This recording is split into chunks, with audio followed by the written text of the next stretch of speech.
அண்ணா பல்கலைக்கழக மாணவி பாலியல் வன்கொடுமை விவகாரத்தை சிறப்பு வழக்காக விசாரிக்க தமிழக அரசு நடவடிக்கை எடுக்க வேண்டும் என்று மத்திய இணையமைச்சர் எல் முருகன் வலியுறுத்தியுள்ளார். சென்னை கோயம்பேட்டில் உள்ள தனது இல்லத்தில் எல் முருகன் செய்தியாளர்களை சந்தித்தார். அப்போது பேசிய அவர், சட்டம் ஒழுங்கு என்பதற்கு அர்த்தம் தெரியாத மாநிலமாக தமிழகம் இருந்து வருவதாக குறிப்பிட்டார். இந்த வழக்கில் குற்றவாளிகள் மீது பாரபட்சமின்றி நடவடிக்கை எடுக்க வேண்டும், இல்லை என்றால் வழக்கை சிபிஐயிடம் ஒப்படைக்க வேண்டும் என்று அவர் கூறினார்.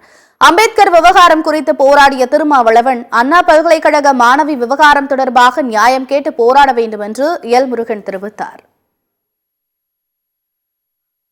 இங்க பாருங்க, அந்த வழக்கு அந்தந்த மாநிலங்களில் அந்தந்த சம்பந்தப்பட்டவங்க முறையாக நடவடிக்கை எடுத்திருக்கிறாங்க.